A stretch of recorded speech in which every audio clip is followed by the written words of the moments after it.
Hello everybody, it's Notably Nancy. Welcome back to my channel. If you're a subscriber, I want to say thank you, and I love having you as part of our community. If you haven't subscribed yet, please hit the subscribe button and ring the bell because we'd love to have you as part of our community. Okay, what do I have in the house? Cook a nutritious, yummy meal from nothing. Okay, or from what I have in the house. Why am I doing this? Okay, there are about 3 reasons, and I think they could also resonate with you. Number 1, it's after the holiday season. Maybe some of us spent a little too much of our budget on presents and gifts and meals and whatever else we did during the holiday season. Okay, but now we're in the first week of January and reality is hitting. So I decided that for myself, I want to really see what I can do about cooking nutritious meals from what I have in the house before I go back to the grocery store. I decided, okay, it's 2021, let's do a turnaround. Let's do something productive. So my productive thing was, what am I going to make out of nothing this morning before I start teaching my classes? Now, we have a word in Yiddish that also is used in Hebrew. It's called tachlis. Okay, tachlis means like really, like this is the nitty gritty. This is the story with no sugar coating on it.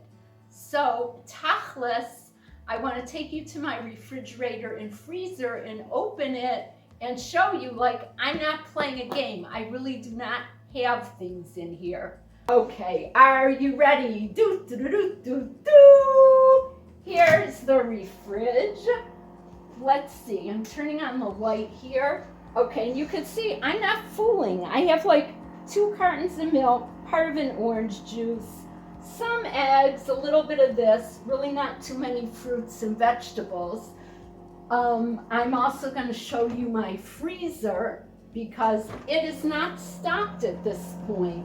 Okay, I have my frozen fruit for my fruit shakes that I like to make, a little bit of bread, some leftover baked bread that I made, and you know, here's my flour, not too much. So I don't want you to think that, you know, oh yeah, she's saying she doesn't have anything, but her freezer and refrigerator is probably stocked. Okay, I didn't say this. I also have a deep freezer. There's not a lot in here, okay? So what I did find in here was a bag of about half a package of turkey necks, and we'll count them in a minute, okay? There also, I made whole chicken, and these are 2 chicken necks that I froze and said I'm going to use these for soup. Okay, so that's where we're starting out, and I have to also say, if you're a vegetarian, this recipe could totally work for you. So the first thing I'm going to do is, I found in my bin over here, which also it doesn't have very much in it, 2 onions that I could still use.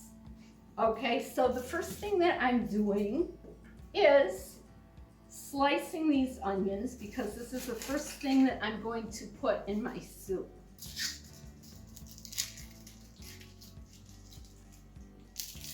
Okay, I'm peeling the onions, and I want to say we might go there next week. Our community has an animal, sort of farm animal petting zoo with all the scraps of what we don't eat and the vegetable scraps and the fruit peels. I put it in this bucket and I feed this extra food to the animals so nothing goes to waste. I'm putting them in the bowl. And I want to say another great thing about this recipe. Measuring spoons, don't need them. Measuring cup, don't need them. This is a real easy recipe that has a lot of creativity in it, and you don't have to do it a certain way. Really adapt it to yourself. Okay, now we're going over to the oven. So the first thing I'm going to do in the bottom of this pot is put oil. Now, canola oil. This is about how much I put in.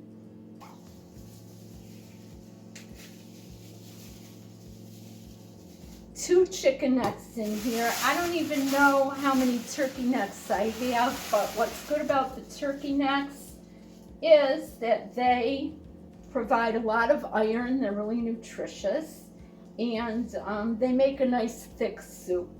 That's in here, and I'm going to brown it and saute it with the onions. Okay, the other thing I didn't say yet is I make this with no additives or preservatives. My husband's allergic to MSG. I really go for the basics. Otherwise, he wouldn't be here to film this. So I think I'm doing pretty well. Okay, I turn this on, and what I want to do is mix it until that part of it is browned. Now, while that's browning, I want to come back to the table and show you this other little trick that I learned. Okay, I am going to want to use garlic, them up and everything, and start peeling them would take a lot of time. Oh, maybe are they called cloves of garlic? Anyways, what I do, instead of having to cut and everything, I put this in a little pot. I put the top on it, and I shake them. Everything's off of it. They're like ready to use. Okay, in a little bit, at a later time when I put my other vegetables in, I just drop them into the soup. Okay, now I also cut and peel carrots. Carrots I still had. You saw my refrigerator. I did not have like a refrigerator full of vegetables, okay? It's not like MasterChef or one of those cooking shows. I'm just really using what I have. You can make them in bigger chunks, smaller chunks. Okay, I hear my turkey sizzling.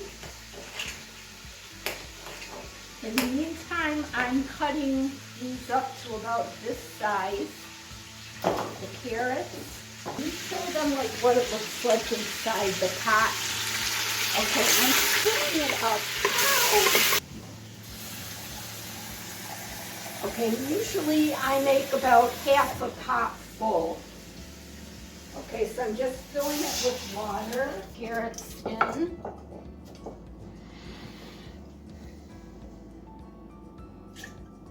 Garlic and the onions don't go in at the same time because the garlic doesn't brown at the same rate that the onions do. Okay, there's the garlic. Now I'm going back to my freezer. And what I do when I buy like parsley, coriander, dill, what I'm not using fresh, I cut up and freeze it so that I can use it later and I have it ready. What I have here is pumpkin that I froze. I cut it into chunks and froze, like when I saw that I wasn't using it fast enough last week, because frozen vegetables, even though to cook them straight would be mushy, in a soup you could really use them. So here they are. I like to put, these are frozen chickpeas. I take a little spoonful of them. I put them in. Okay, now, I had celery that had a lot of leaves on it, and instead of giving the leaves to the animals the last time I made it, I thought, oh, this would be great to freeze for the soup. So I froze it for the soup. I'm putting it in.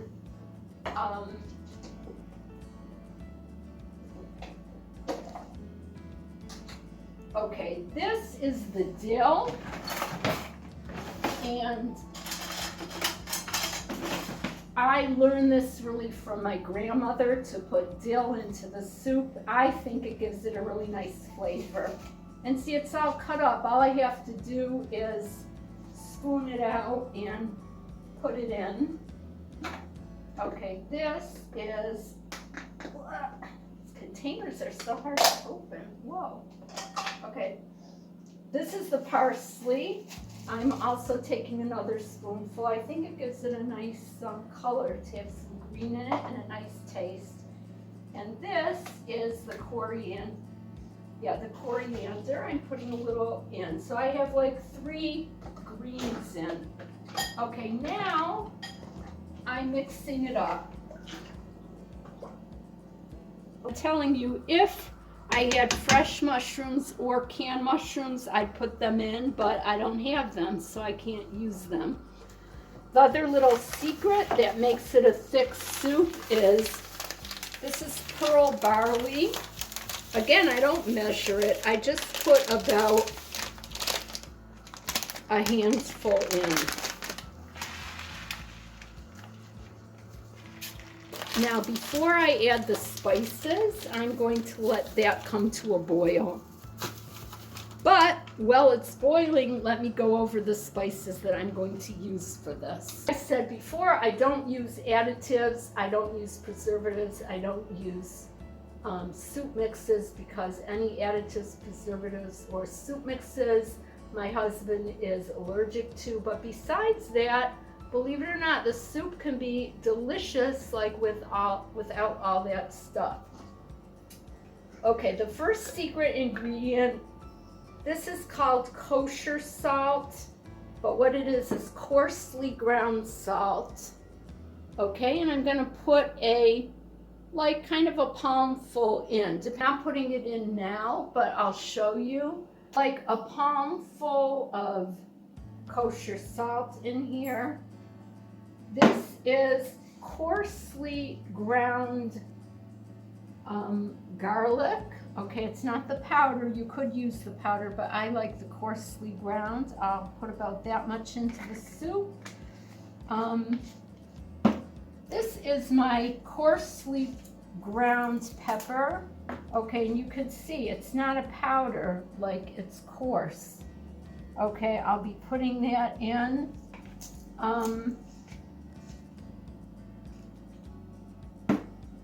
And those are the 3 things I'm putting in. Sometimes I'll put a little bit of paprika, just really a sprinkle for the color.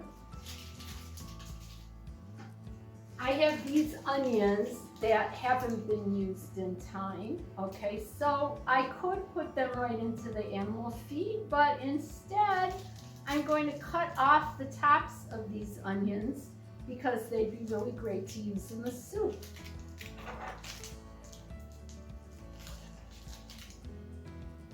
Okay, you can see in the soup, there's sort of a froth that's forming. I use this to kind of skim it off the top.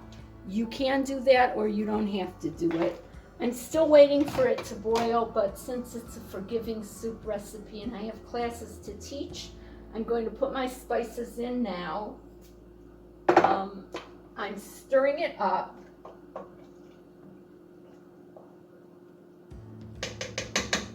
Okay, what I do is I put the top on, okay, and after it boils, I have to still be kind of present here. After it boils, then I'm going to let it boil for 2 or 3 minutes and turn my flame down to a simmer, and it will definitely go like at least an hour and a half or 2 hours.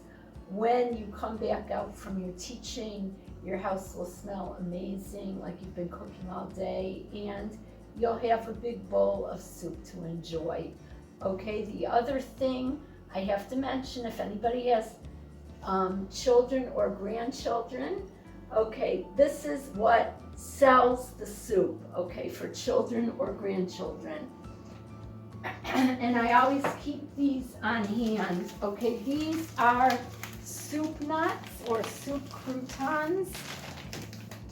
Okay, and the kids love putting them in their soup. Okay, this is basically what they look like. Okay, and the kids love these. Anytime the grandchildren come over, they're like, do you have soup? Did you make soup? So this is something I like to have on hand. If you want to make it more of a hearty meal, you could serve it over pasta, rice, or couscous, you know, the vegetables in the soup, and use it that way. So it's a great way to use up what you have and really continue to have healthy eating on a budget. Please let me know in the comments below if you have some favorite recipes that are budget friendly that you could share with us. Happy teaching. See you again next time. Have a healthy, warm, wonderful 2021 winter season.